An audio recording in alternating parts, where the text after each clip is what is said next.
Prince Harry and Meghan Markle recently accused the British royal family of using untrue and malicious stories to try to undermine his relationship with the Duchess of Sussex. The couple's statement, released last month, included an accusation that the royal family had used relentless propaganda, including leaks, against them. The statement further referenced what was described as a ruthless campaign against them, claiming that the royal family had exposed the couple to past stories that may resurface, recalled, or be repurposed against them.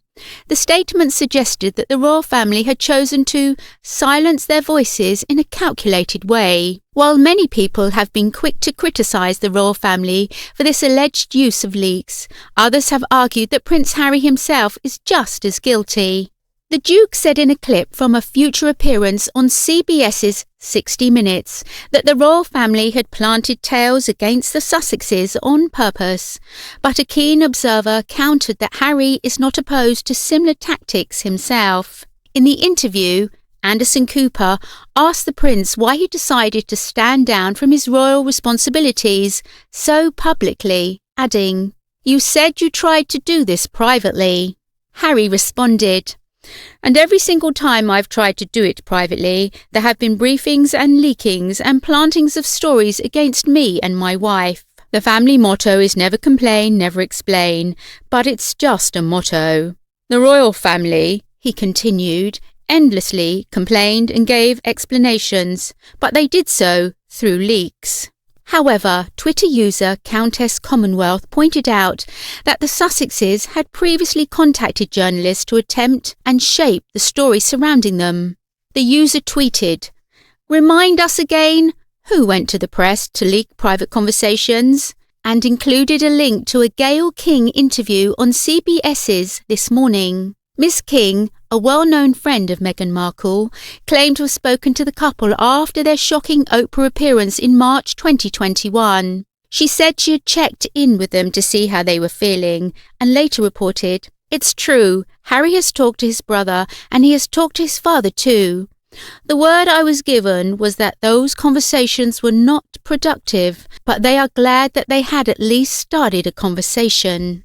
Harry stated during the Oprah interview that he and his brother are currently taking space at the moment, and even though he still loves him, they are on different paths. One of the Sussexes' critics stated, "That's one of the reasons why the family don't talk to him and his wife and don't want them near them again. They were the ones who leaked all the stuff that happened behind closed doors." Others claimed that the Sussexes themselves were guilty of leaking by doing the same. The way Harry described the royal family's alleged story placing was, "They will feed or have a chat with the journalists and the correspondent would literally be spoon-fed information and then write the story. At the end, they would say they reached out to Buckingham Palace for comment, but the whole story is Buckingham Palace commenting. So, when we're being told for the last 6 years, we can't put a statement out to protect you, but you do it for other members of the family, there becomes a point when silence is betrayal."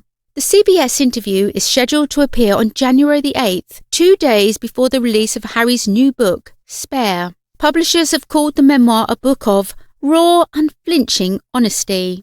Harry will chronicle his upbringing, the death of his mother, and life as the Duke of Sussex while residing in the UK and now in America during Sunday's CBS show, which is billed as the first US television interview to discuss his upcoming memoir, Spare, and recount those events. On Sunday, a second interview with the Prince, this time with ITV's Tom Bradby, will also be made public. Harry said to the host in a clip made public before the show that he wanted to get his father back and have his brother back.